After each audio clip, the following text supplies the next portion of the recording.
committee is the head of treasurer. Because Recording. this happened once before. So And there was a question about that, yeah, and I looked up the executive committee, I can't, So we have no rules, Yeah. but it looks like secretary's the head of treasurer. so Ed, the con is Ed, yours. Ed gets to be the All right. mouthpiece today. Okay. We got quorum. Let's get started with Pledge of Allegiance then, yes.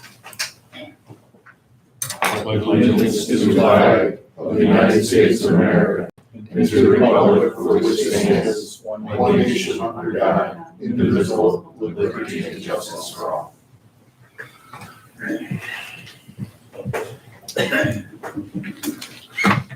Okay.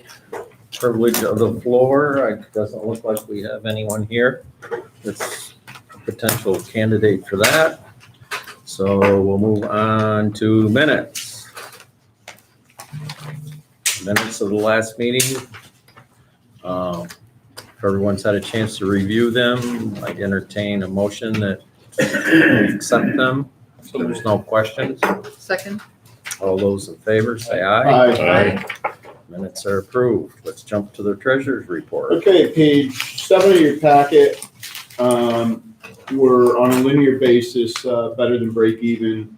Break even's 96,000 a month. We're achieving 100,000 a month on a linear basis on revenue side. On the operational expense side, break even same 96,000 a month. We're only spending 79,000. So to that, you can see the revenue over expense surplus is presently 209,000. 2020 was 170, so we're on track to probably equal or better. Unless Jay starts spending money more quickly. I can do that. You could do that. So having said that segue, page 8 is the ad committee, 9 is the safety training, and 10 is the marketing. So snapshots of our major programs. Again, all are below on a linear basis, achieving their budget. They're spending less than a monthly break-even basis. So I think they all look as though there'll be some surplus, certainly between all 3 programs. There'll probably be a surplus amongst them, which was, again, the case in 2020. Page 11 of your packet is your balance sheet. Our quick assets are up about $56,000 from prior month. Our receivables are down $7,700 from prior month. So our total assets are up $50,000. Under the liability side, total liabilities are up $34,000, and total capital is up $15,800. And page 12 of your packet are our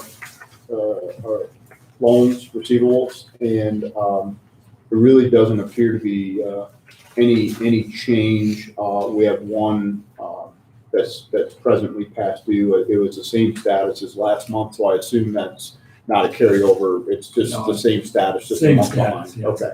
So there's nothing significant to point out.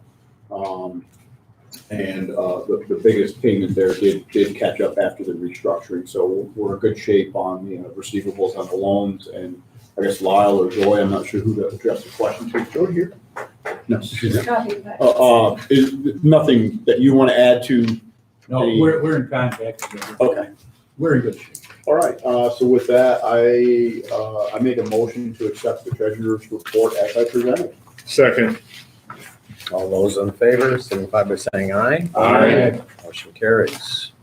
Let's jump to committee reports. Okay, I get to keep speaking. We had a loan review committee under the LDC. We had one hearing and no other business. So we discussed the Crescent Yacht Club. Under you have a resolution in your packet that Ed will address. They're looking for a $40,000 loan to do some repairs, and it is under the RLF loan fund. It's 3% for 5 years. Mostly they're coming to our agency to meet the READY grant conditions, so that through some of the benefits we can offer, that 5% local match allows them to lock into the major loan funding that the state has put out under the READY grant.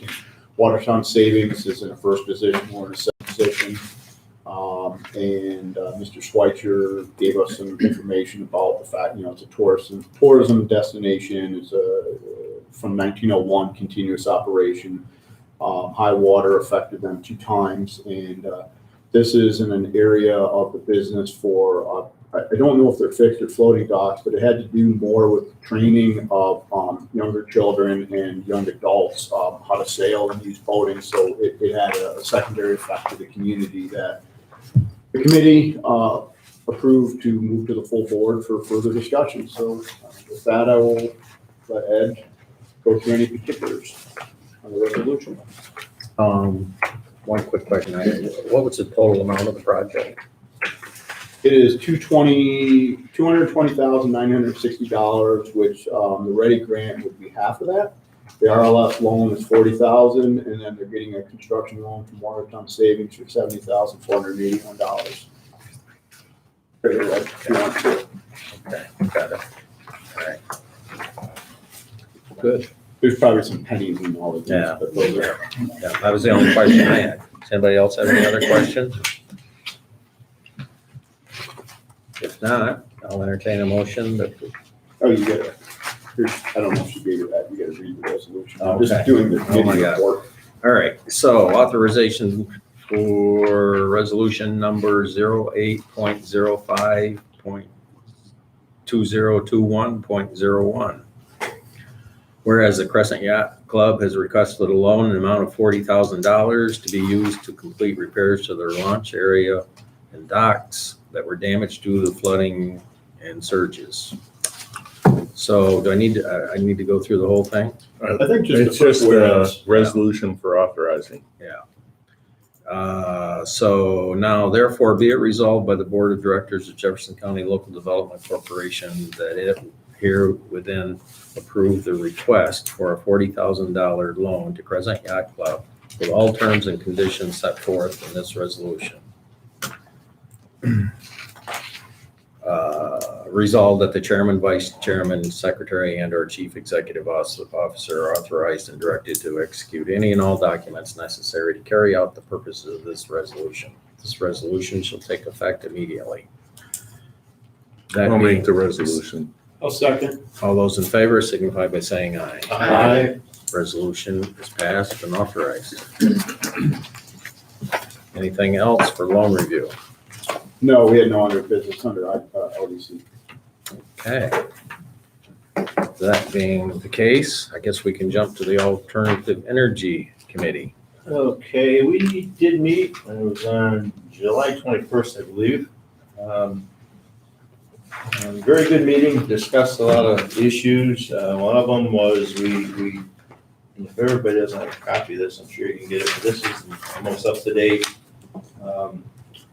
Proposed solar projects for Jefferson County.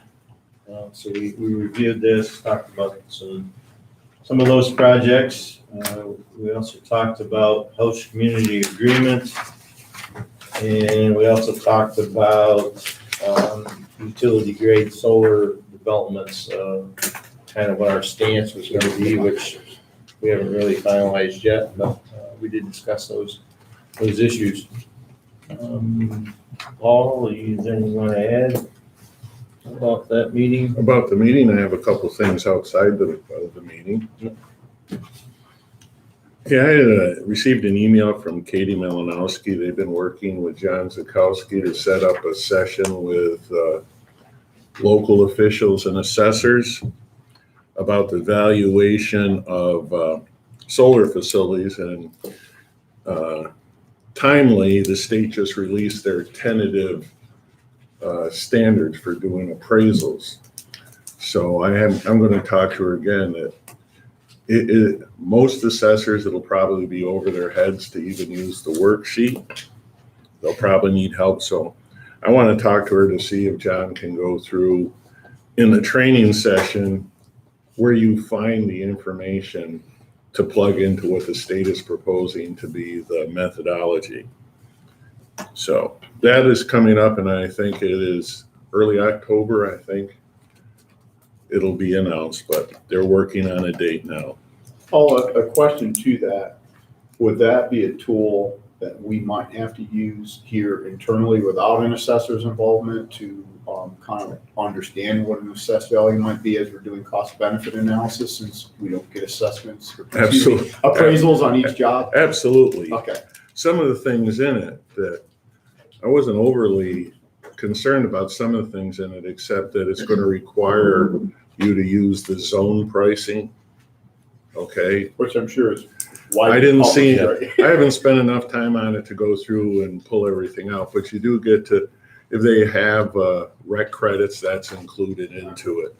So, but to that end, I wonder if we shouldn't contact Mr. Zukowski and give him one of the OYA appraisals he did for us and say, okay, here's the appraisal you did. If this new methodology was in place, what would that have done to that estimate of market value? Yeah. Can he easily go backwards a year or 2 years? Would it Oh, that have- shouldn't be a problem. Okay, so I mean, to make it either present day or past day, I guess is my only question. Well, value would Appraiser- change, but I think the question. is- Appraisers, you yeah. give them the date you want it valued as of, and they can go back and do that. It's So it done might all make the sense time. to actually update the current one, so we have a current 5 megawatt. I'd rather look at it to see, we put out numbers Okay. trying to get to it, look at Going what would have been then. Because each year, there's an effective tax rate calculation there, and that changes annually. So Zone pricing. I think it would make sense for us to contact. My only concern is we technically weren't his client for that it was done jointly for the county. So if there's any concerns about the professional ethics in that, we may need the county to make that request. But I think it'd be good to see, here's an appraisal that he did with his discounted cash flow, put this into the system and see what they get. My first look at it says it's going to have a bigger impact on smaller under 5 megawatt projects. Impact is in lower valuation or higher? Lower, Lower. Was that paid for by the county or was it paid for by OYA? paid for by OYA, but I think was listed as joint, it was done as joint clients. Okay, all right, all right. So Okay. that's stuff that's occurred since the meeting. Who's the appraiser? John Zukowski, He's out of Buffalo. Eminger, Newton Eminger or something. So I think that'd be an interesting thing to see. Yep. And if we can learn, it looks like they have an Excel spreadsheet where you plug in these various factors. If we can learn how to derive those factors from an application or change our application to require the submittal of that information, we should be able to get to a preliminary number earlier for. I guess once we query John, it would be, if we do have the applicant provide the information, how, make sure we can actually verify it somewhere through independent, like, I don't know if zone pricing is published, like rec credits, is that stuff published? I think it is, but Yeah. I'm not sure how hard to get a dig to find it. Yeah. Well, you can find it. I think the number I saw for, let's take Borlax, was around $14 and change a megawatt. That's what I plugged in when I was playing with theirs. But there are some other factors, like the length of it, I didn't know. Yeah. And Justin sent an email that people in his office have been looking at that, the new standards or the proposed new standards, Justin. Yeah, we're taking a look at it both from the industry side and from the municipal and assessment and the regional side of things. We're doing the same exercises right now, trying to look at, traditional assessment profiles versus this discounted cash analysis, seeing where differences may lie. They are proposed regulations. They're in a comment period. Comments are due in about 60 days, and after that, they'll be promulgated. So there may be some revisions that are made in response to comments. We'll see how that period goes. But As you start to see at this point where the process is going and kind of getting a sense of where inside tax and finance they're looking to develop and how they're looking to develop this standard. As you look at this, one of my concerns is it looks like you plug in the size of the facility and they generate the output or an estimated output. It doesn't look like they're using let's say in year 5, you should have actual numbers you should be able to plug into this report, or historical numbers, what they're actually doing. So I just wondered if it's always going to be, they're going to start this with, well, you have a 5 megawatt project, it should generate this many megawatt hours a year, this is the price, or is there a time when they're going to put actuals in? Because one of my concerns is, we also talked about that some of these projects may not be able to market all the energy they can produce because of constriction on transmission. So I suppose you could, I'll use the word. into the system. Okay, so they kind of have a predetermined. We learned at the last energy committee meeting, there's concerns that there's no way to get the amount of power out of here that's proposed in this county currently. So there may be power that's can be generated and be marketed, and maybe we need to get a better handle on that. If there truly is more proposed projects than the transmission grid can currently happen, are we the ones that are going to pick winners and losers on which go? Well, I don't know, conversations with the developers, aren't they at the point now where we're recognizing to fully develop the state's initiative, a transmission line out of here is part of it? But it doesn't exist. No, I guess I think it's on the to Paul's point, Right. if you want to go, start a marketing process for something that doesn't exist, you got to actually have the infrastructure first. I guess that's something probably National Grid is, I mean, that'll be worked out between developers and National Grid as our transmission agency. I think, National Grid is probably looking at that because they can't not be looking at it with all this. But it does impact I guess to the effect of if it's revenue based, if you're dumping power to the ground versus the grid or selling it under market, I don't know how those things are accounted for. And you really can't from a day-to-day basis. Well, those are just things coming in the future, whether or not there's going to be enough room or projects going to have to be shelved because there's no way to utilize the generation. So we'll see. That's all I had. Wi-Fi electricity is just going to be wireless. The one last thing, these newest standards, if they're adopted, which it looks like they will be in effect for the March 1st, 2022, the next taxable status date. So all our projects that are existing like Oya will have to be assessed using these new standards. So it's kind of timely to get on top of this. And it might be worth having John do it as of the date we did the pilot and currently, so we can assist the towns in the first round where they have a project. The last thing you said, is that going to set up a situation where the existing pilots might require a look back either by the developer's request or a requirement? Yeah, answer that at this point.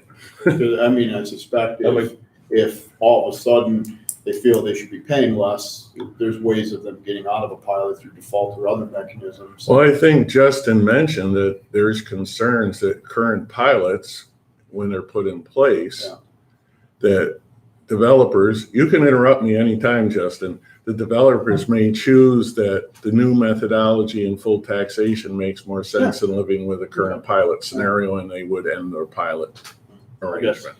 Is that a statement, Justin? I think that's fair. Looking at the big picture, the IDA pilots don't exempt the land tax as it's assessed post-construction, so it converts to a commercial assessment without any ag exemptions, and that's paid no matter what. So that isn't a metric that will be affected. That's just a commercial assessment versus traditional or agricultural assessment. It's the added value and the system assessment that is going to be subject to this new analysis. Yeah. But then, using very macro metrics, what we're seeing on average is something like $1 million a megawatt being a derived amount of assessed value. Some places are a little less, some are aggressively more, it just kind of depends on where you are. This new discounted cash analysis is going to standardize the approach, which is good. If you have an existing pilot with metric similar to yours, the 5,500 per megawatt AC and an escalator there. What we're seeing based on the current assumptions of around $1 billion a megawatt is that the effective abatement is something like 75% abatement on the total value. What they're paying on that fixed payment is, and what they're enjoying is something like 75% abatement. This discount to cash approach that will uniformly assess projects across the state may end up pushing them down to like $500,000 a megawatt. I don't know how this formula is really going to shake out, but ultimately, if the assessed values are corrected using the uniform approach, the effective abatement amount under a particular pilot may go to 50% or something like that. They're still getting a very aggressive discount, I would presume, on the added value or the system installation that they built. So if they're going from a 75% abatement to a 50% abatement, that's still pretty great. I don't know why they would adjust the pilot or try to change the metrics or renegotiate with you. It's still a great savings and a predictable contract for them to maintain. So If I read the don't think news, It's going to be a renegotiation. I think maybe the smaller ones the small projects of 1 megawatt, things like that, might decide just to dump the pilot. We'll see. It's always up to the company to exit a pilot if they want to anytime. Well, that's one advantage of our starting high going low, catching up. the one thing that was included in the standards, if I read them correctly, is that when this punches out a value, it includes the land value is part of their value estimation and the discounted cash flow. So the assessors are still going to have to do an extraction of what portion of that new value is on the land. Sounds That'll be way more important for us complicated. to administer pilots. And, while looking at each contract and annual administration, there's always going to be a need to determine what the land is assessed at. And if that's getting adjusted downwards, they're all in pilot payment. We'll have 2 factors going forward. So we'll have to see how it all shakes out. Well, one observation, then, that being the case, in reference to ag land, if we move in that direction, it's going to make our incentivizing or disincentivizing ag land a moot point. That'll be off the table.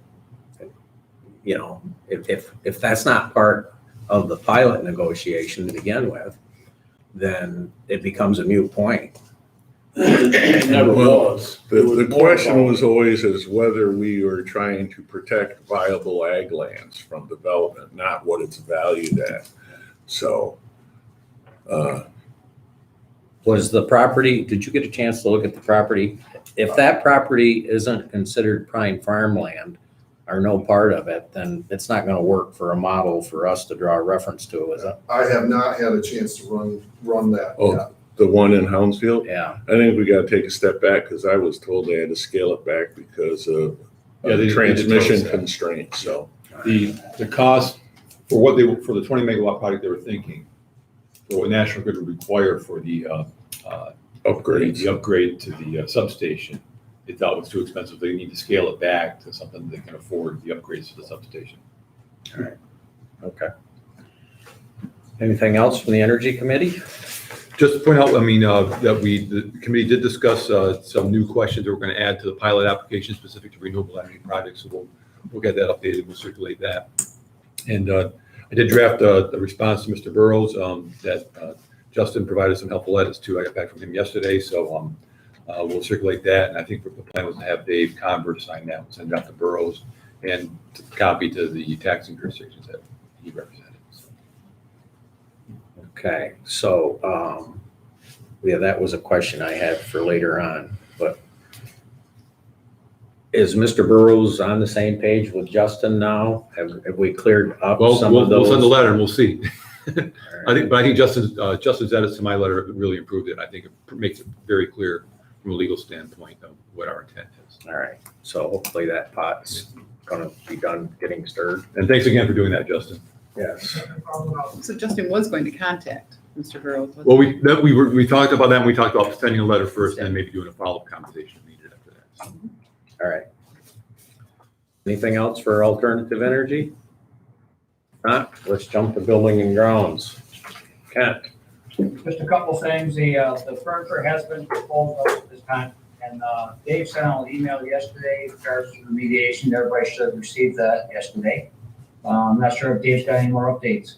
Yep, no, we got the proposal, and I think when we get to the IDA meeting, we can talk about proceeding with reviewing the proposal, the remediation contract and proposal, the timeline for that. But thanks, we did get all that furniture out of there at a pretty reasonable price, actually, I think so, in a very short amount of time. It was, how long did it take them to get all that out? They had it all knocked down in 2 days, and just getting dumpsters back and forth and emptied was the holdup. It was Capital Construction did an amazing job. So it's wide open in there now, so. okay. So that's all settled out, they've been paid? Original? Well, we've been invoiced. Right. I don't know if we've sent it out yet, but we've been invoiced. Okay, all right. Nothing else for building and grounds? Yep, let's go to council reports. Jay, Jefferson County Ag Development. Okay, thank you very much. Jay's been busy.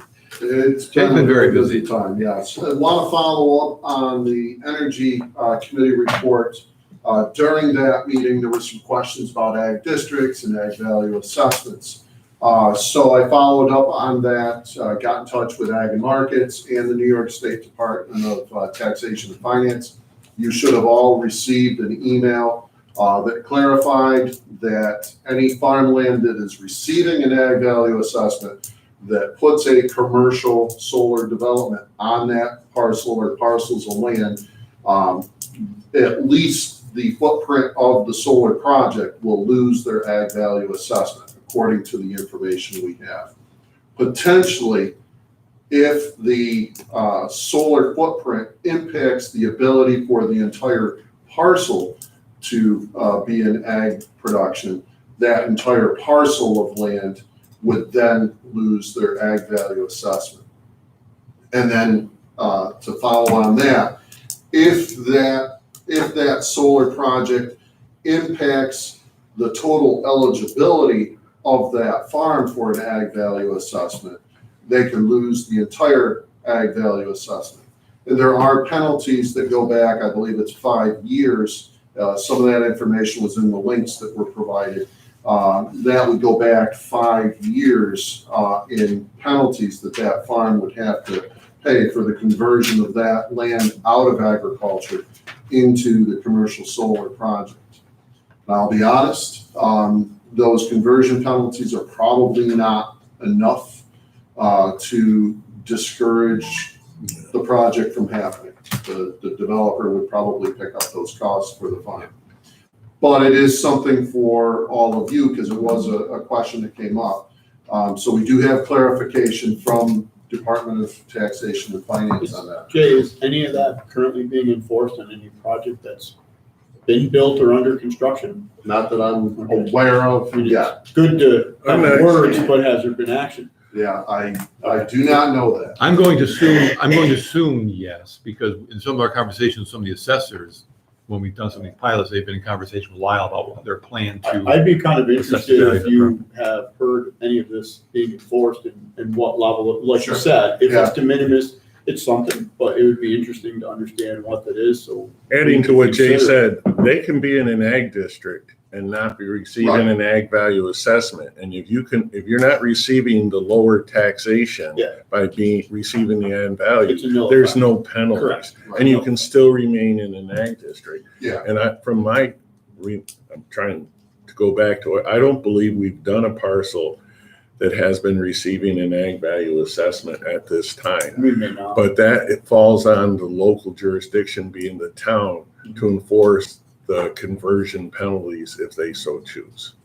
And all it is I don't even think there's interest on it anymore. I think it's paying back what they saved for Correct. a couple of years. I believe you're right. So I've been gone long enough to forget some stuff. But it would fall to the town to enforce that section of the agricultural And law. that's assuming the town, A, understands, and B, knows the calculation to to get to that point. They better understand. Yeah. Well, I'm sure the county would remind them to some degree. Well, and I think, correct me if I'm wrong, Paul, but like on my farm situation, I think the difference between full local assessment on farmland and the assessment under ag value exemption through the ag district, there's like maybe a 40% adjustment.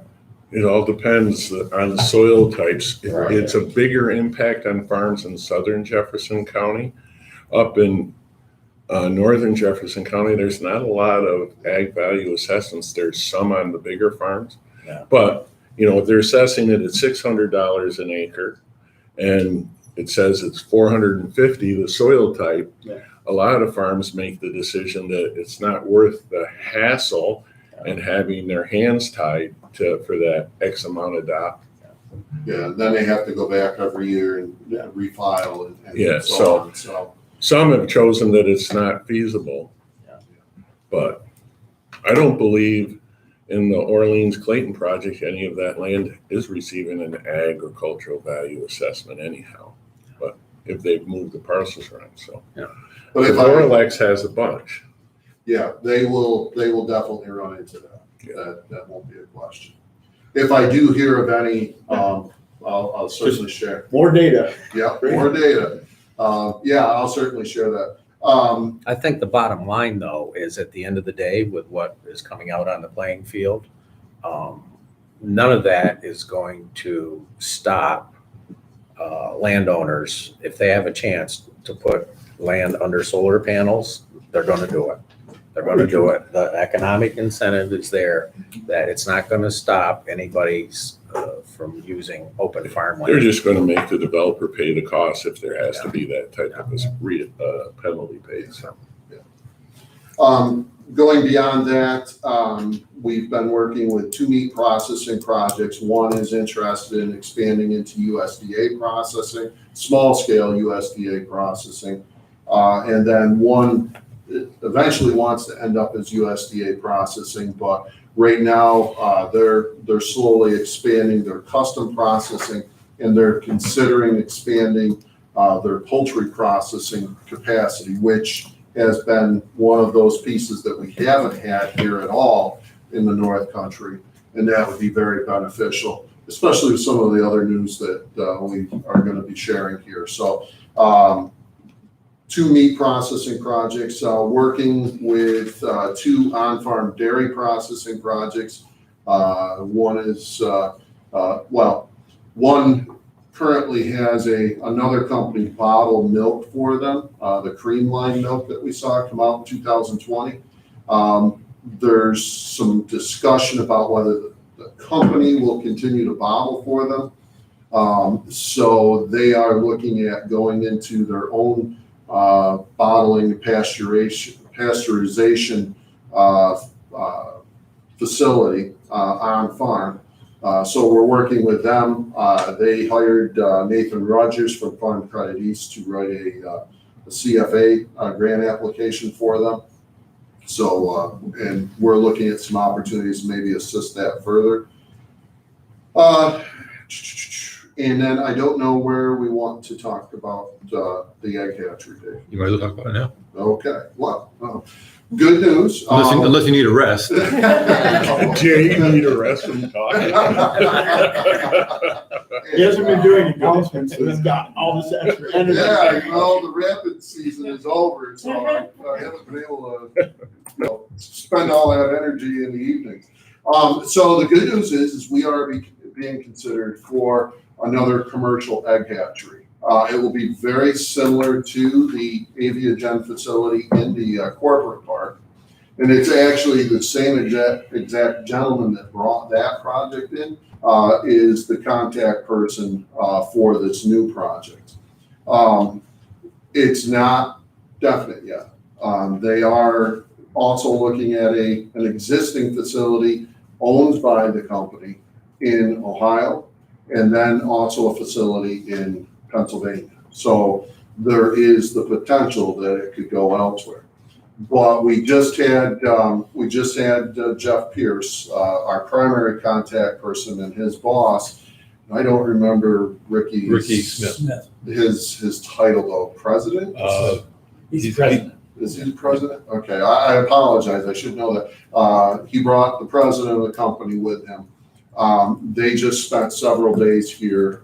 We set up a meeting with all of the economic development agencies, as we usually do with any of the economic development projects get this far along. And we are putting together the programs that we could offer to assist them with this project. It'd be approximately a $10 to $12 million project when you include all of the equipment and all of the other costs, and employ approximately 20 people, good paying jobs. They produce at full capacity, which won't be for a couple of years yet. At full capacity, they would produce about 500,000 broiler chicks a week, which that sounds like a lot of birds, but Aviagen produces more. We are already the largest egg hatchery county in New York State, and so this will obviously increase that. These broiler chicks Aviagen is now a parent, a brood stock company. They produce parents to all these chickens all over the world, and they export those chickens from here in Jefferson County all over the world.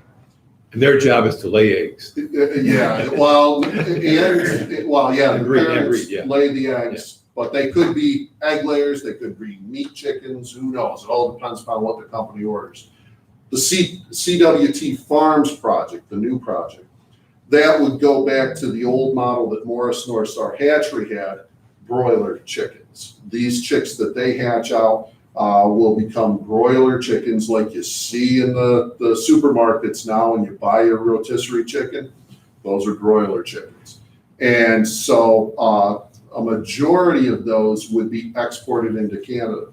So if you think about it, we're expanding again the amount of products, the agricultural products that are being exported out of the United States. So it's pretty significant to see this happening here in Jefferson County.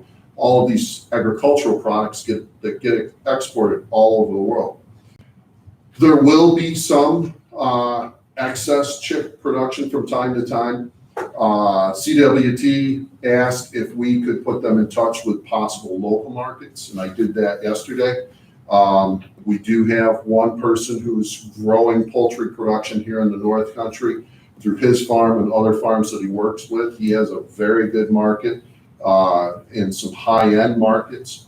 So there's some opportunity there to grow our poultry production. And as I mentioned, one of our meat processing companies is interested in ramping up their poultry processing. So I can't say that this will happen definitely, but there's potential for a strong local ripple effect. The other thing that CWT asked is Midway International Logistics. As we know, USDA and inspection services, and they have contact with a lot of trucking companies. CWT asked if we would put them in touch. So we did that yesterday as well, to try and create some relationships there that might benefit both CWT and Midway International Logistics. So it's pretty exciting. The challenge is we need to move quickly. Their timeline is rapid. They would like to be producing by midsummer next year, which that's a very fast timeline. That's the attractiveness of the other two locations, the facilities they can move into and start operations. Yeah, our big thing is they know what kind of relationship they will have with us, just like I said, what we did yesterday for them, and that connection to the Canadian border, plus the whole ag park. As I said a long time ago when we started talking about the ag park, that is the gem that will attract these types of businesses. And it did in this case. The fact that there's a park dedicated to agriculture, there's already the components, the steel structure to a building that was available that will help reduce project costs and speed up construction process. That was huge in encouraging CWT to give us some very strong consideration. So it's large enough for them, the existing building? It's not the complete footprint of the plant, but it solves the initial problem. I think I can say this, what they're doing is the existing building that they're gonna construct, or the steel from the building that they're gonna construct will give them operational status, and then they will be continuing construction to add to that footprint that they want. So it'll allow them to get up and running, and then they'll be continuing that construction to add in all the other pieces that they need, so. How many square feet are they looking for, Jay? 28,000? Yeah, it's just over 28,000, somewhere between 28 and 29,000. How's that compared to Aviogen? Excuse me? How's that compared to the size of Aviogen? Very similar. I believe Aviogen, if I remember correctly, is around 25,000. So it's very similar. And I'll ask the same question I asked in public Sure. that I asked privately. It's a great question. Why didn't they consider the existing industrial park and be co-located near Aviogen? Don't they have some, Sure. parent company lineage or something? Yeah, there's some lineage there, but as I said, it's a matter of biosecurity. Avian pathogens tend to be airborne, no pun intended, and so you want to locate these facilities, poultry facilities, at least a mile apart. These two facilities will be a touch close, and they were nervous about that, but they feel that it's far enough, there's enough topography that there wouldn't be an issue. Right.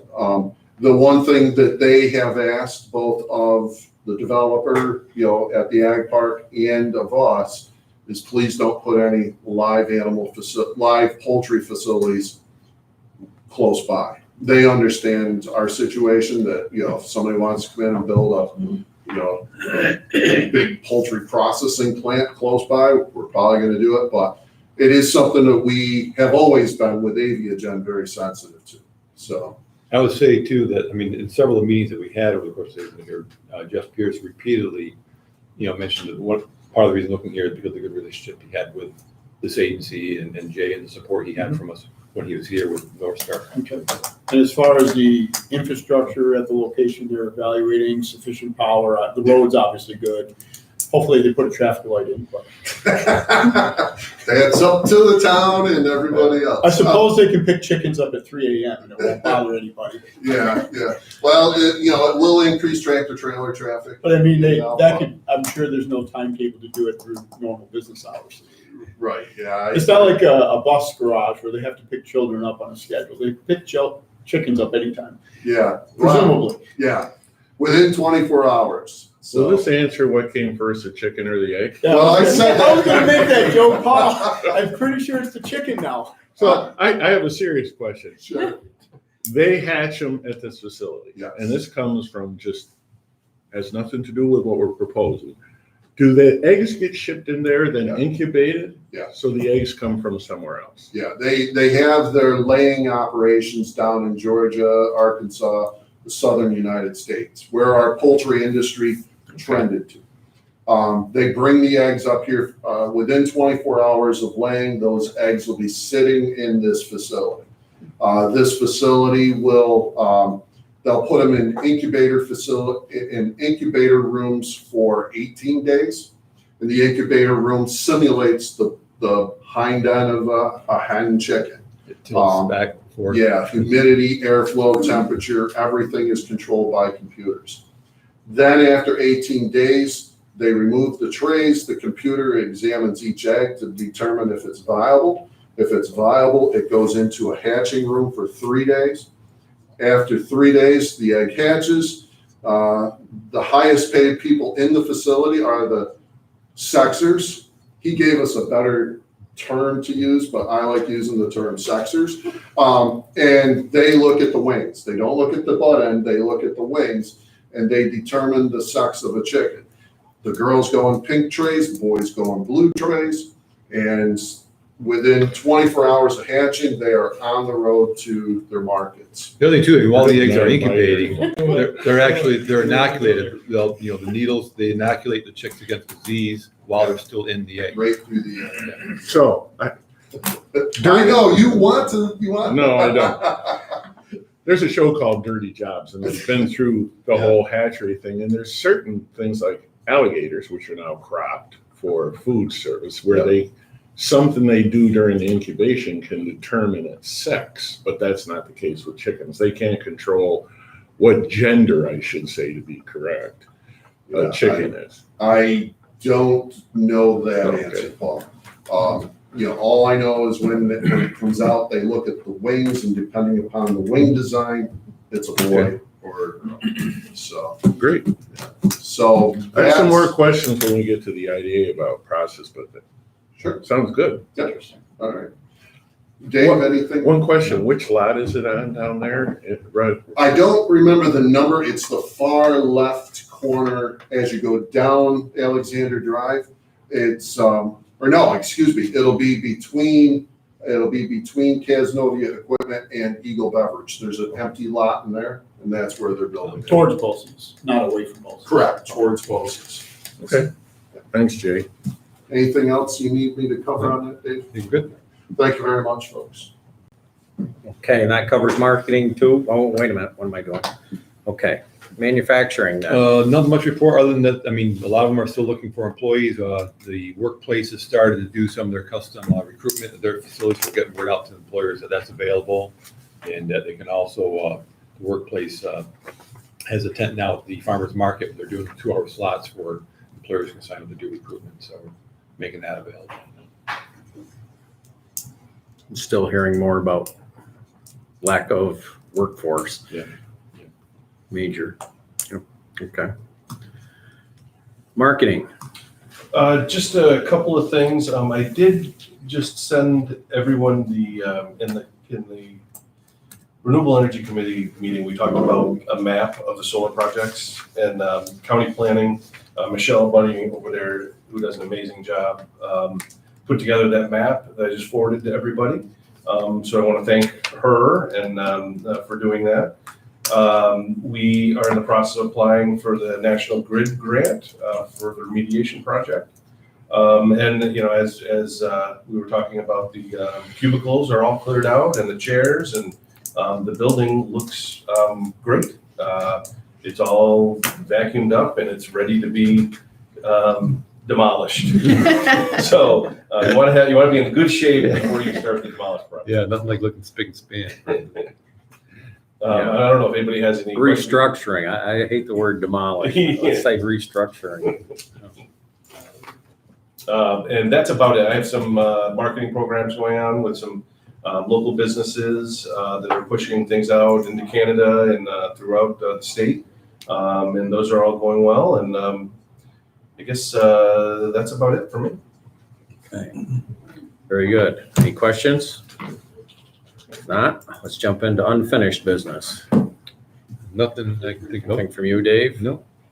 Okay. Council? Well, other than this, we have lots of unfinished business going on. I mean, it's just been crazy here the last couple of months, but we're. Yeah, if you follow the emails of everything that's going on between energy and the Y and all good stuff though.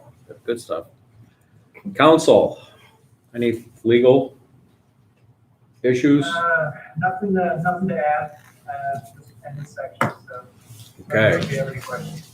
All right, we'll probably be a few more in IDA. New business. Just to note on the budget, we sent you a rough draft. We're going to be getting a finance committee scheduled here in the next couple of weeks so we can bring the budget to the board for the September meeting for final review and approval. So.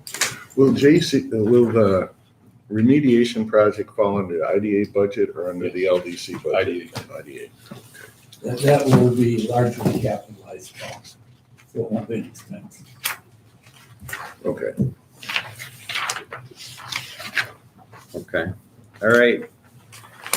Is there anything else? Any other issues?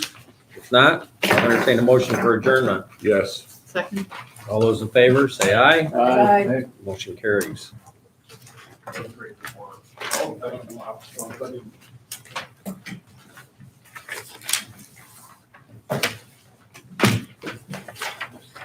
IDA, is this falling to me too? You are still the secretary. Oh, God. I'm just kidding. Okay, let's call to order the meeting of Jefferson County Industrial Development Agency. I believe, We do have quorum. good. I'll open it up for the privilege of the floor. Does anyone have anything to bring before us? If not, I guess we'll move to accepting the minutes of the prior meeting. I'll make a motion to accept this presented. Does anyone have any questions? Not, all those in favor signify by saying aye. Aye. Motion carries. Jumping to the treasury report. Page 54 of your board packet. So revenue side, linear basis, 109,000, some change is break even. We're actually, at this point, it'll slow down a little bit. It's skewed because some of the pilots only have 10 months versus the 12 when we get to the end, but we'll still have, well, we've already beaten our budget by $500,000 on the revenue side. It might slightly improve, not a hell of a lot, but it'll slightly improve. The bigger one is how much are we spending? So on the operational expense side, we're still spending less than budgeted. It might be very close to probably having 100,000 surplus, as in not having spent as much. It's close. 109,000 a month is break even. We're spending 108, so it's pretty close at this point. Looking down through some of the expenses, bad debt, it doesn't appear we're going to be writing things off this year. So some of those kind of fall to the bottom, and there's some other expenses that weren't necessarily budgeted for the expenses, like 146 Arsenal and stuff like that. So That'll be a big one. We also have some income. Correct. Yeah. Hopefully it offsets. So year to date, we got 759,000 surplus revenue over expense. It's very good. Certainly only see that improving and not necessarily falling backwards. Page 50, I think it's 5. Page 55, your board package is your balance sheet. Quick assets were up 400,000 from prior period. Receivables are down 500,000 from prior period, and then the other categories de minimis. Current assets are down 103,000 from prior period. Total assets are down 135,000 from prior period, and current liabilities, total liabilities on page 56 are up 36,000. Total capital is down almost 172,000. So we're still in very good shape. Significant reserves, good metrics, very good balance sheet. Page 57 of your board packet is 146 Arsenal. Last year we spent about, in real money, taking away depreciation and things of that nature that are more book entries. I know they're money on the balance sheet, but we spent a little over 92,000 last year. We've actually spent 143,000 this year. So I think some of the expenses are kind of creeping. I'm kind of curious. The electric seems to be still pretty significant, and there's nobody in the building. Are we getting drain off from like construction costs and usage, and like is some of that going to zero out when the Y takes over? Well, they're in there working. Yeah. On the floor. Using whose energy? Yeah, They bring in their own generators? yeah. Or? It seems to be out of line with what we're doing. And considering we spent 61,000 all last year, and I know a significant portion of that is heating through the winter, so probably 80% of it's heating through the winter.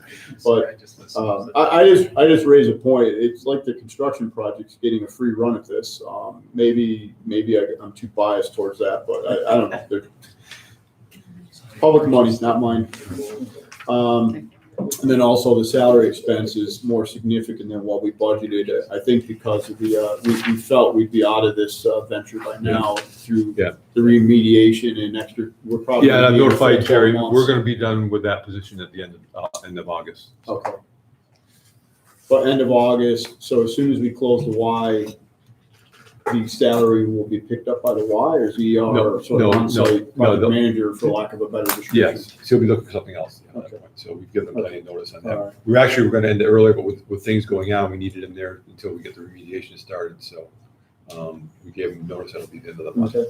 And we're working with them, trying to help them find something else in the meantime. So this is just a snapshot, but it is on the balance and other sheet. I mean, certainly we have many other surpluses, and not that this is insignificant, but it's probably at least 150,000 more than we budgeted. Just did a quick snapshot. So it's the one minor disappointment for the year. Everything else has been plus. So happy.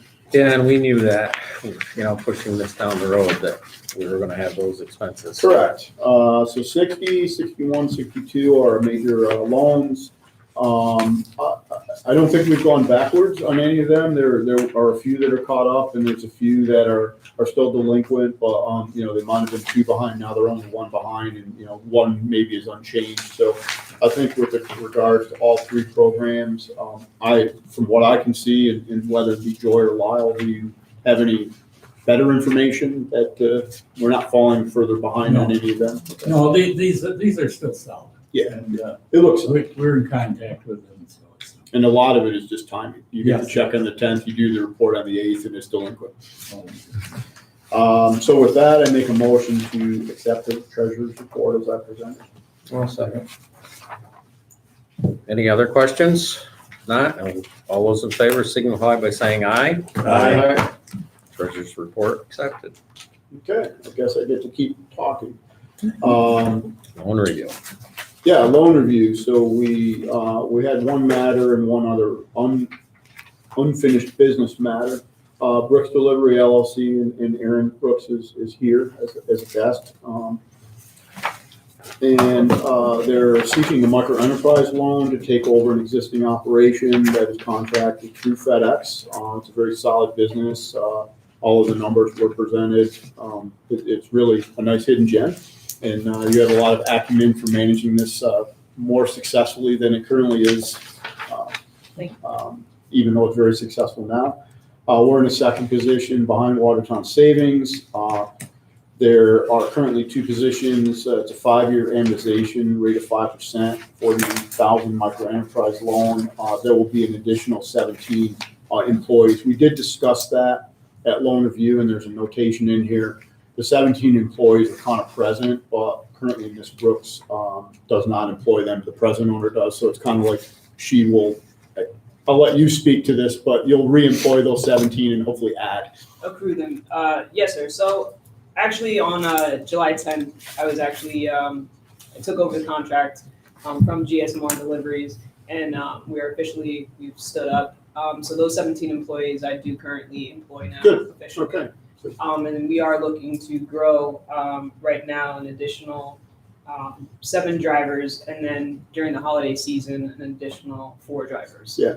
And in a macro basis, it's a delivery service contracted through FedEx. So they're deliver packages to our homes and other matters. Yes, pick up and deliver other. May I ask a question? Sure. Do you anticipate any difficulty in availability of drivers? Yes and no. Up here with, we have Fort Drum, so I do spouses or people who are moving in and out of the state. I see that as an issue. However, our contingency plan is we do hire a lot of local drivers. We have a lot of seasonal drivers who come in. And then I have managers and myself that will pick up the slack if need be. In your business plan, your predominant focus was contract through FedEx, but in slack periods, you would deliver other items. I think it was mentioned in there. I don't know if that was presently in the business plan or I think there was, and I forget what the names were, like Blue Plate. There was other delivery services. Is that something, or did I make that up? Did I just give you a new business plan? I thought I read it somewhere, frankly. Yeah, so we do deliver food. So Blue Okay. Apron, Freshly, Hello Fresh. Okay. That's kind of skyrocketed for us right now. Okay. But that's not part of the FedEx contract. That's extra stuff. That's a part of the FedEx Okay. contract. All right. It's just been on the rise. We Good. get the shipment from Albany pretty much each day, and that's just skyrocketed us. Well, I'm glad I didn't make it up. I did read something. I just didn't remember the name. So do you have a warehouse somewhere? No, we have the terminal over there off of County Route 200, 21043. the terminal over there that we. That's the FedEx terminal? That's the FedEx terminal. And I think most of I think I also read in here, most of the vehicles are either leased by yourself or, They're all owned currently. oh, so you actually own all of the Yes. vehicles? Okay. How do we know it's you delivering and not FedEx? Are your trucks marked differently? Yes, so each truck, each contract within that terminal has their contract name on the side of the truck, on either side of the truck to identify who that contractor is. Okay. So it is kind of, you're working with, I call them subcontractors. I mean, will there be 17 different private or more individually labeled trucks? No, they're all labeled under Brooks Delivery. Okay. My drivers don't work for FedEx, they work for Brooks Delivery. We're just contracted through FedEx. And we work out a contract with them to pay, good. things like that. What they really do is they lease, quote unquote, our vehicles. I see. All right. So loan review concluded, to move this to the full board with a strong approval to consider the resolution and approve the resolution. That you have it? Yep. Okay. Well, Well, I mean, here it is. all right. All right. Was there anything else you'd like to add, seeing you're here about your business? Not at this time. Okay, very good. Glad to have you come in. All right. So I need a motion to approve resolution number 0805-202101. It's a resolution for authorizing a micro enterprise loan to Brooks Delivery LLC. I'll make the motion, Ed. I'll second it. All right. So all those in favor, do I really need to read this? No. No, you just need to read the first word. All right. Whereas Aaron Brooks, owner and manager of Brooks Delivery LLC, requested by application to this agency a micro enterprise loan in the amount of $40,000 to take over an existing courier business contracted through FedEx. So we have a motion and a second, all of authorization of this resolution. All those in favor signify by saying aye. Aye. Anybody opposed? Motion carries. Resolution passed. I'm gonna just continue on with the rest of the loan review committee report. So we had one matter that we put it under other and unfinished business. At the time we met in loan review, Gilhouse LLC hadn't completely submitted all of the documentation. Thank you for coming. Thank you. They haven't We might, completely submitted their application for some proceeds. Lyle and Joy had some early information. They read it. Loan review at that time was just John and myself, so it was still a quorum. We decided, since we didn't want to hold this matter up further, to move it to the full board. So I think the full board, including myself, will now hear all of the facts so that we can consider this. But we still really don't have this on our agenda. No, it's under it's under later on under council. So we actually have all the facts later on. Just as it was about a $2 million investment. They're looking for just sales tax savings, no pilot, just sales tax abatement only. It is both an inn and a bar restaurant, and there's look like some other significant improvements going on. It's in the town of Henderson. It's in what was called the Gill House, as the name says. It'll be 5 full-time employees, 11 part-time. Their opening is scheduled for fall of 2022. They're doing pretty significant renovations presently. So that was in there. Then we also brought up and had a brief discussion, which Justin and Dave gave us some information about DigiCollect and Convolt. They're on our agenda. DigiCollect is on our agenda later, so we'll let that fall to council later on. Convolt, I think just we went through that the LDA, land development agreement, was in final form, waiting for Harry to review it and get a general certificate of business. And then I think just after that, Justin, what I say, it's just procedural at that point? Yeah, as part of the execution of the LDA, we require a general certificate of the company that we're entering into the contract with, including their operating agreement, their good standing certificate, all that good stuff. One of the main reasons of doing that is the assignment provisions within the LDA restrict assignment of the document to third parties. Harry could use a related entity, another LLC controls to step into the shoes of that entity, but generally, just like any IDA transaction, we have an assignment kind of gatekeeping mechanism. So the general certificate just helps us identify who has the equity in Ongold Energy LLC. We discovered, or at least when we asked for him to submit the general certificate of concepts to us as part of the LDA closing, he hadn't registered with Delaware LLC in New York yet, which is kind of a technical little thing, but it is the registration as a business in New York. I guess he's getting some bureaucratic static, if you will, with the Department of State. It's a pretty simple registration, but frankly, if someone could just do it with a fax machine. But, that little step, I think, is what goes on back to sign and agree. So on Convolt, that's the last procedural matter that exists before physically starting construction? No. Gee, no. To sign the LDA and have an enforceable option in favor, yes. I meant from our agency's view. I know there's a lot of other stuff he's got to Well, do. basically, once we sign the LDA, what, We're gonna issue a 90-day notice to the state of disposition of land, and then all of the timing is really in his hands. He gets the site Okay. plan, the financing, and Yeah, and my question was really only subject to this board. We don't have much more to do after the LDA signed. Lyle and Dave will be coming back to you with infrastructure development details, including roadway construction, finishing up water, sewer, and the electric.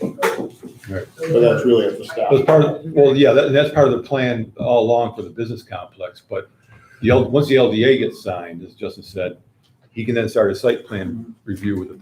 Yeah, I know there's a thousand So, procedural right, things, but. and then we'll be back into it at that point, when he gets the final approvals, and after we've done 90-day notice, and he gets the permanent financing in place, then we close on the pilot, the Yeah, transaction. we've and all done that. the authorizing resolution. Yeah. Approved Yeah. the secret, the LDA. The pilot comes back for a final Yeah. look-see once all the real numbers are in there. But, Right, yeah. okay, it's just making sausage at this point. Yep. That's right. All right, that was it for loan review. Okay, all right, we'll continue that down later in the meeting. Very good. Unfinished business. What's our update on the Arsenal Street project? So I'll circulate, we just received the other day the lump sum proposal from Purcell Construction for doing the remediation work. Justin's colleagues and him are working with, actually, the meeting this morning, I think, in fact, with Purcell to kind of finalize details of the AIA contract to put in place to govern the work. So once that's all done, we'll get that to you for approval. So I'd like to, if we talk about timeline, and I think we coordinate this with what we need for the CWT farms. If we could plan on meeting early the week of the 16th, 17th, or 18th, early that week, is a special board meeting to approve. That'll give us time. We'll get you the proposal, the contract for review, so you can approve it at that meeting. And then we talk further about it. Your initial ask was, could we do something 10th or 11th? Now it's all moved to the week of the 16th Yes. for yeah, both yeah, CWT yeah, and this. yeah. One thing about the week of the 10th or 11th would be for a loan review of the CWT. Oh, yeah, I Sorry. do see that loan review. Okay. Which I suppose we could also, well, we'd have to meet to approve to move it to the full board, if that's a consideration since, well, actually Dave and John aren't here. They're the other two members of the loan review, otherwise. So we can find, if that works for you, I'll find out from them what days work best, and we'll schedule something for loan review next week. So, Are we confident CWT will have all of their information? yeah, I think we're expecting the application Physically today have at a this loan point, review? yeah. Yeah, we currently, Mr. Lundy is sending over the site plans and so on that we require. Okay. I think I'll have those We today. got all They that. actually, and they brought the check for the application You fee. got all the financial data and the secret's done and all that good stuff? Seekers in process, yeah. Well, yeah, that's true. That's another hurdle. Yeah, so we'll talk about that. We're So I gonna guess- do the chicken yeah, before yeah, the yeah, egg. right. Excuse Yeah, me. so on the remediation, if that works for folks, we can talk here. I can do a survey later about, what day, Monday, Tuesday, or Wednesday, that week of the 16th, would work for a special board meeting. I personally don't like Monday, but that's, Okay. I prefer Tuesday or Wednesday. I just have guests coming in for training and Mondays. Pick a day. Well, along with that remediation, did you want to get clarification on burning in cars? I think No, somebody I else think was we asking already- that question. I think we're good on that. Okay, all right. Okay. Very good. Corporate park zoning. I did talk to Pam DeSormo, she's co-chair of the town planning board, and then I followed up with an email to her and Tom Boxberger, the other co-chair, requesting a work session, so we can talk about that issue further, so I'm waiting to hear back from them on whether they want to do a special meeting or if they want us to just come to one of the regular planning board meetings, so I'll get back to them on that. All right. And the DigiCollect pilot. DigiCollect, we're going to try to have it ready today. Talking with Justin and where they're at right now, I think we want to focus on getting the Convault thing executed first. Make sure Harry's got his paperwork in place for DigiCollect. At this point, I'm planning, we'll bring all that. They did submit an amended pilot updating the figures for the building and the budget and the 3-year job projections. No, DigiCollect has, but I think we'll bring that to the regular loan review meeting toward the end of this month and bring it to the board for the September 2nd board meeting. Does it make any sense if you have the data to put it in a special meeting? To If actually, we have it in time, we'll bring it to special meeting, just take care, if it's ready by then, we'll take I'm care of fine it. to meet Right. for one special thing, but if yeah. we got two Right, special yeah, things, it's even better. Right, yeah, so, Probably be 3 by that time. Well, so I think we'll be in shape for the September 2nd board meeting, but if we get the stuff done and quick, we can bring it to the 16th meeting too. hey, you know what? If we have to meet twice a month for loan review, that's a good thing. It means there's people moving to Jefferson County. There's a lot going on. So. Okay. All right. Anything else under unfinished business? No, sir. All right. Jumping to new business. Same thing on the budget as before, we'll get a finance committee schedule in this month and get that to you we'll be able to do the Is final. it your anticipation, I think there's a lot of similar members on the finance committee to do it all on the same day? Yes, yep. And then we'll bring those budgets to the board for when we do these. So we'll do the IDA, the LDC, and the civic facilities. Trying to reserve all these special meetings. Yeah. It's not good for my paying job. We'll follow up with an email confirming your timeline for the next month. We have to ask Right. Al. So then the other piece of new business is the CWT Farms project. So like I said, they've already dropped the check off for the application. We expect the application today. And we'll get that out to Justin for his review and our own review internally here. So if we could do a Tuesday or Wednesday loan review meeting next week, I'll find out what works with Dave Converse and And your anticipation for that is just a standard pilot, sales tax. Yes, yep, abatement, standard mortgage 15-year tax pilot, reporting. yep. So it's like all the boxes are Yep, checked on that yep, one, yep, they're just yep, standard yep, stuff. yep. Okay. And then if we do that, when we do the special meeting on the 16th to deal with the remediation contract, we can also deal with the initial authorizing resolution for that project. That'll allow us time to get the public hearing scheduled in August, Okay. so we can come back to you by September 2nd for the final approval. And kind of I guess a procedural, maybe the right word. The new UTEP is actually enforced now. I know it doesn't Yeah, affect, it's it doesn't yeah. affect CWT, No, but, so it's enforced. So Yeah, everything we do yeah. going on. Yeah, and actually, nothing, the UTEP, I mean, the language is clear, it really hasn't changed. It only added riders in for the solar things and you're still updating the. Yeah, the application, but the application is not part of the UTEP, that's just Yeah. part of our. No, and I'm looking at the application's pretty dated. It's from 2018, unless this is the wrong one. Yeah, That's an old version. That's the old Okay. version. Very old We'll version. Yeah, so I thought we updated it. Yeah. But I'm like looking like 2018. It's I like, don't know boy, what I I got. could use the polish. So we have to correct that, get that back, get the right ones there, so. On CWT, I asked about the expedited schedule, and I understand it now. Couple concerns. We want to do a preliminary inducement on the 16th. Yes, yeah. Justin, does that require seeker to be complete to do a preliminary inducement, or is it only when we do the final document? No, it's common to just start the process before seeker's completed. As long Okay. as there's some comfort that the project isn't gonna be materially changed. from site plan. And they're doing the same thing, sorry. The cost don't change, the layout isn't Okay. substantially changed. We often start the process before seekers complete. The major thing to keep an eye on is our project authorizing resolution, the final stop on the road. You can't proceed seeker if there's another lead agency taking that role. Because the one thing I didn't notice in your schedule, unless I missed it, was, is this required to go in front of the county planning board? You know? Oh, 39M review, it's Yeah, it's automatic. Yeah, right. It's a 60-day, but they don't have to render an opinion, so you got Right. 60 days Yeah. before they say nothing. That's not going to be a problem, or is it a potential? I mean, it's a problem for the town, and they usually. Well, I think I don't want to say this. Well, I mean, they Yeah. can't, you know, all it takes is. a majority Theoretically, plus it's one, procedural. They Right. can't actually give them a certificate. Well, that was the only thing that was, I didn't see in. Yeah. We may have started that process. If they're in the course of getting ready to adopt, have their hearing and adopt their negative declaration for the target of September, I gotta imagine that 239 L&M referral already occurred. Yeah. Let's hope so. I mean, it takes an awful lot for a town to be overturned. It's 4/5 or whatever the heck it is. I mean, it's doesn't very fit. rare. Okay. It's very rare to be overturned. That was the only thing I didn't see in the email yesterday that stuck out to me. It may not need I can confirm that, 239M but review unless it hits one of those thresholds. It may I not think be. because of its size, and it's in an industrial park, it probably might. Well, if it doesn't, it doesn't, but. Yeah, but you're right. I think it must be long because they've been preparing to the planning board, because she said that he was just at the planning board this last Monday, Okay. going over some, I mean, that's coming a back to town some issue, changes not they had ours, but. requested. And I'm guessing those changes they requested were also probably based on some of the county review as well, so.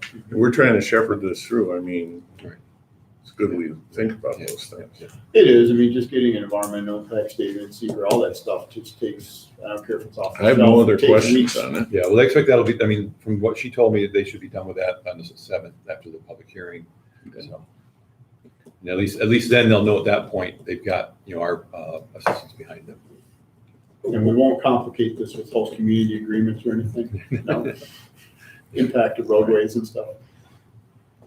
Jay, on their timeline right now with CWT, when do they look to be operational right now, proposed They would like to be hatching chicks next summer. next summer? Yeah, So it's here. very important for them because of all of the trade agreements and the markets and so on. It's very important for them to be operational next summer. Yeah, there was something, they were explaining to us about these tariff rate quotas that are available. If they don't get used, they get reassigned, so they need to be in place and operate so they can get those tariff rate quotas, which that basically guarantees, their market in Canada. And that product, if it were available today, can go across the bridge and across the border because it's commerce, correct? Well, agriculture especially is essential and has. Just been people can't go across the border. Just people. Well, they can go one way, but they can't go the other Right, way. exactly. Okay, but I don't know how you do that, but. Yeah, no, it's, their market is based on what was called NAFTA before. Canada has to buy a certain percentage of their broiler chickens from the United States. Yeah. And those can either come in the form of eggs or chicks. And so it's important for CWT to be able to take advantage of those opportunities ASAP. And that's one of the things that, is we're trying to help them with, so. Good. And thank you very much for the board's actions on this, being willing to move so quickly and gave, it's very appreciated, so thank you. Well, but still, it's good for us. We have a gun to our head to help them be operational. And they Sooner the do better. have other choices Yeah. that they might be able to put into operation Yeah. quicker. Right. Just not as good Right. as Jeff. And it's really the direction they were headed in, but as Jeff, because of his experience here before, was really kind of want to convince him, hey, look, if we can get this thing going, I'd really like to put this up in Watertown. And, so. We can meet that need. All right. I think we've solved that problem, but what comes first? Jay Madison comes first. You are really in trouble now. He also comes last. He doesn't look like it's, He's I don't tough think and he's a Omega. chicken to anything. No, I'm not. Okay. Did we get into the budget? We're not. No, we're Alright. just pointing out that we'll be scheduling those meetings. We're not. Well, I have one quick question, bumping before we leave unfinished business, that went through my mind this morning earlier with the proposal, the new proposal from Purcell for the remediation. Yeah. My question is, thus far in that total Y package, what is the city contributing? to that. 0.0. Well, I noticed that said nothing.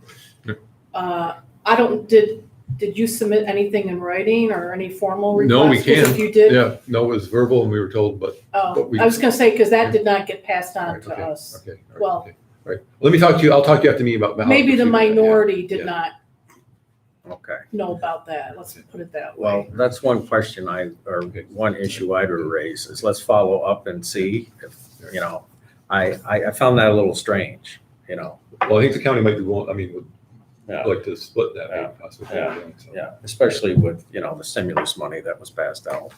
I got that project to such a huge benefit. So, okay, good. So we can work on that. Great.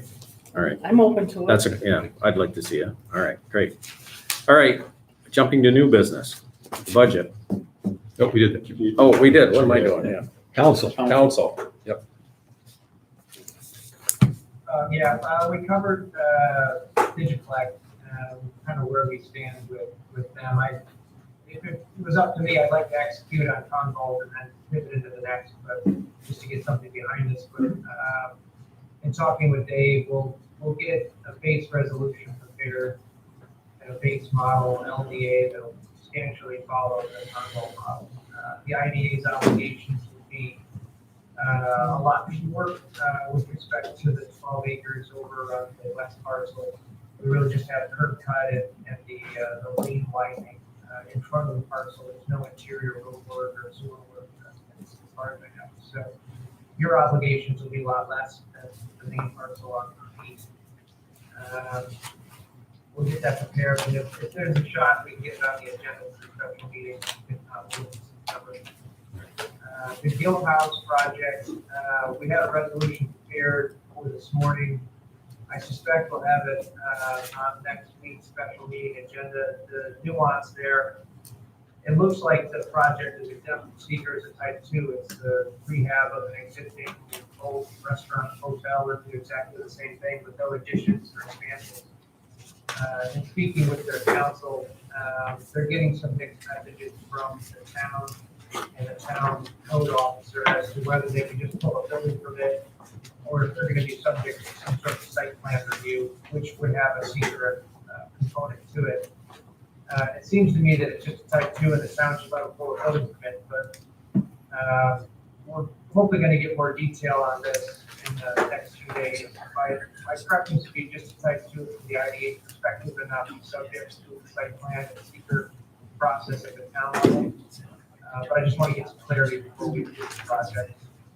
Avoid the prospect of jumping ahead of the town.